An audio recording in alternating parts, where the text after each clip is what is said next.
set of rules. In Israel and beyond, public figures play an elaborate game of cat and mouse with the media. We'll break it all down for you with our all-star panel of movers and shakers.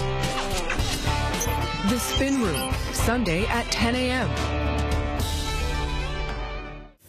Israel, the Middle East, the world. Get your daily dose every morning on I24 News. News from around the world to around the corner. I24 brings you the top stories, the hard news, and analysis you need to know. Weekday mornings at 6 a.m. only on I24 News.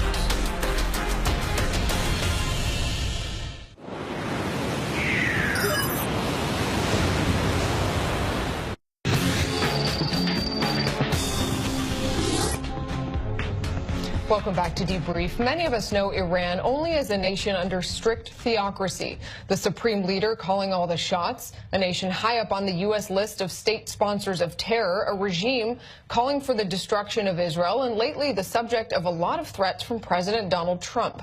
But others might remember a completely different reality, Iran under the Shah, before the 1979 revolution. An Iran close to the U.S. and the Persian Gulf states, and with working ties with Israel.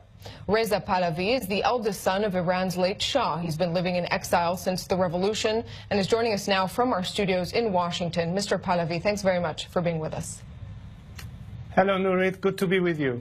So I want to start off asking you about President Trump, who just left the Middle East, his tour obviously in Riyadh, Jerusalem, and Bethlehem. If it wasn't clear before, President Trump drew a very clear line in the sand, an alliance with the Sunni Arab states and against Iran. What is your take on this new American policy?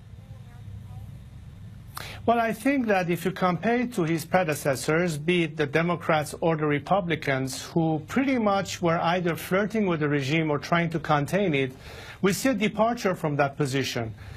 The way I interpret it is that this president seemed to understand that there has to be a solution beyond remaining strictly focused on the regime itself, that it is time to talk about the people as the element of change and therefore adopt the policy to what can be done to bring about a fundamental change. It won't happen at the hand of the regime, therefore it has to happen at the hand of the people. And I hope that the discourse of not just the United States of America, but the countries in the region and the rest will be this understanding that the Iranian people are the factor for change, and it's about time we focus on them rather than the regime. Can this new policy, though, set the United States on a greater collision course with Iran, or you think perhaps the opposite? Well, the collision course, as you put it, is with a regime that doesn't seem to want to abandon its behavior. And I think it's about time, in order to avoid, in fact, any kind of confrontation, to facilitate a change in a non-violent way by helping the Iranian people overcome this regime by means of civil disobedience, coupled with smart, targeted sanctions that will further cripple the regime and force it to retreat and ultimately collapse. All of this within a controlled implosion and a transition that will lead to, hopefully, a democratic outcome. So specifically, when you mentioned civil disobedience, and you mentioned that the regime that changes, of course, not going to come from this regime, what, first of all, would your message be to President Trump, how to step forward in bringing about that shift you described inside Iran? You have to understand the dynamics of change in Iran within the scenario that I propose. The most important component of this change would be the tacit cooperation of the existing military and paramilitary forces in this scenario of change. At the current time, they are in sort of no man's land. When we compare the situation that what happened in 2009 when the Green Movement was not supported, today the Iranian people who have it up to here with this regime demand some kind of intervention from the international community rushing to their support. Why is that component important? Because, as you can realize, it is very difficult to overcome extremely repressive regimes by simply relying on peaceful disobedience. It has to be, at some point, an element of protection for the people. Now, this element of protection can only come from the military and paramilitary forces. I'm not saying that all of them will come in, But a great majority of them will join with the people if they know that they can survive beyond this regime in the future. They'll have a place in the future. They can rejoin the people and in fact become their protective shield should the remainder of the regime try to pursue a policy of genocide like Bashar al-Assad did against his own citizenry, and at the same time not be in no man's land. We know what we have to do as Iranians, and we won't want to depend on anybody else. All I'm trying to tell you is that our job will become much easier and much less blood will be shed if we have the tacit support of the international community with a policy not of behavior change of the regime, but of a regime change in favor of the Iranian people. Do you think, would you like to see the United States or any other member of the international community actually play an active role in regime change? Yes, simply because the values that we share are common. The Iranian people who have nothing to do with this regime have the same values, pursue the same goals, have the same aspirations, have the same dreams of every citizen that live in free countries. They want to have their freedom of religion. They want to be respected irrespective of their ethnicity, gender bias, or political orientation. Women want to be equal to men. People simply want to live. They want to have an opportunity to have jobs, to earn a living, to afford to get married, to live in security and peace within the country and with others, with our neighbors, with anybody else in the world. The only thing that stands in our way is this regime. Mr. Pahlavi, and all we are asking for the world to say is to support us in this quest. For the Iranian people who, as you describe them, are so fed up with this regime and the limitations it has put on the people, what do you think has prevented them from that civil disobedience, from stepping out into the streets like we saw in 2009? Well, there were two things that happened to 2009. Number one was that the leadership of the movement was talking about remaining within the context of the existing constitution.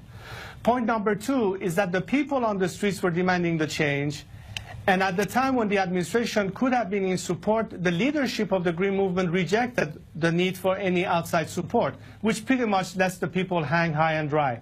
This time, I think people are saying, we are going to brave the street when the time comes, of course, provided that we have the assurance that we will have tacit support, and the leadership this time is not going to not ask for external support. And again, I'm saying support. I'm not saying intervention. I'm saying support in the sense of moral support, in terms of information, in terms of access, or any kind of reinforcing and empowerment of our civil society at home. The rest of us who are active inside and outside Iran, human rights advocates, political activists, know what they need to do. And of course, I in particular am working on a variety of scenarios that will lead us from the phase in which we are today, and also focusing on the transition to the next system, the kind of planning that needs to be done, the kind of organizations that have to be supported, so that we have the smoothest possible transition to a parliamentary secular democracy. Reza Pahlavi, stay with us. I want to get closer into that particular vision for a future democratic Iran. Stay with us. We'll be right back, going out for a quick break. Don't go anywhere.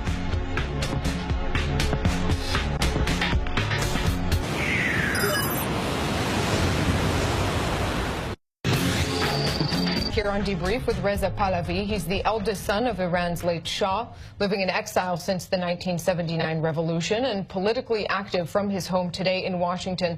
Mr. Pahlavi, we were beginning to speak about your vision for democratization in Iran in the future. I want to ask you first about the election we just saw. Hassan Rouhani was sort of described as an emerging voice of the opposition, at least relatively speaking. Were you encouraged by his victory?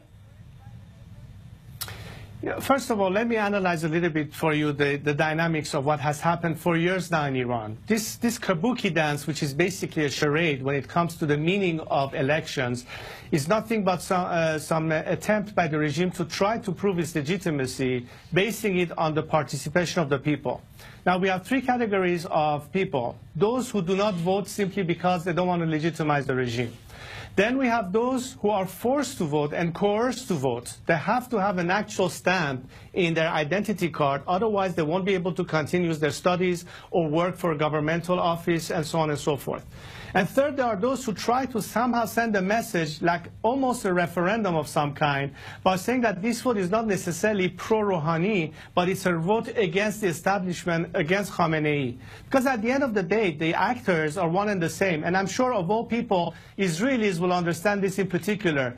We have Ribbentrop and Himmler, but at the end they were both Nazis. And in that sense, whether it's Rouhani or the other guy, they end up serving a regime that is the most repressive regime that we have seen any time during history. Mr. Pahlavi, so you say that all of the actors are the same. You yourself are still a very important figure for many Iranians, especially outside of Iran. We recently saw protests in Iran on Cyrus the Great Day, some people calling for you to return. Can you envision that happening in the near future, in any future? I always stand to serve my country in whatever capacity that at the end my fellow compatriots will choose. But at this point, I only have one role. And my role is to lead this movement to the day when Iranians can finally say that we can conduct free and fair elections in Iran, that we can vote and decide and choose our representatives to form a constituent assembly, which will draft a new constitution, debate all its aspects, and ultimately, by means of national referendum, ratify the choice of the people and the final form that this democratic secular system will take. And that day, the normalization process will occur, the new majlis will be elected, and the first governments will have to be elected as a result of political parties that would have in the process formed to elect the first next democratic government. I talk every day, Nurit, with my fellow compatriots. Most of them are young. Most of them are perhaps in their teens or their 20s. I can't tell you how much emotion they have in terms, regardless of the repression that they face. They want to maintain hope. A lot of them ask me to intervene and help them. And of course, I told them the time will come, the circumstances have to be right. But they are also, through me, sending a message to the outside world that we don't want to be neglected, we don't want to be thrown under the bus. And they do hope that particularly democratic nations will heed their call and understand that we are your best allies against the same enemy, an enemy that has crushed us for nearly 40 years and has created so much havoc and instability in the region and beyond. Mr. Pahlavi, you mentioned Israel. Briefly, I want to take you back in time. You are, of course, one of the people who remember a very different reality when Iran had a much warmer relationship than we see today with Israel. Can you envision that changing in the future, those relationships? Absolutely. Look, the best interests of democratic governments who are first and foremost caring about the betterment of life and the national interests of the country will have a foreign policy that is based on peace and cordial and brotherly relationship with our neighbors, Israel included, not to mention that we had a biblical relation since Cyrus the Great, as you mentioned. And let's understand one thing. It is a natural tendency of democracies to unite. Look at Europe today with the European Union. It's a matter of natural attraction and strategic common interest. And it will be very difficult to argue against the fact that democratic nations will not work together towards more normalization, more liberalization, so long as we are able to eliminate the chief antagonists. And when the chief antagonists are eliminated, the whole region will breathe a sigh of relief, and we can finally focus on the real needs of our societies in every aspect. I must say that outside of politics, one of my greatest concerns is about the environmental crisis in Iran, water shortages, which is not limited to us but the whole region.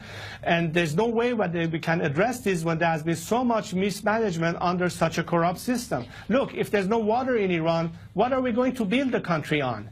Within 10 years, maybe 10% of Iran's society will be forced to migrate because we won't have enough water in parts of our country. Mr. Pahlavi, imagine the various instabilities. A very important statements to hear at this very important crossroads in time when we just heard President Trump sort of laying out a new world order in ways with new alliances that this administration seems to be planning for the future. Reza Pahlavi in Washington, thanks very much for weighing in with us right here on Debrief. And that's it for us for this time. We'll be back here tomorrow, same time, same place, from our studios right here in the Jaf Report. Have a great night.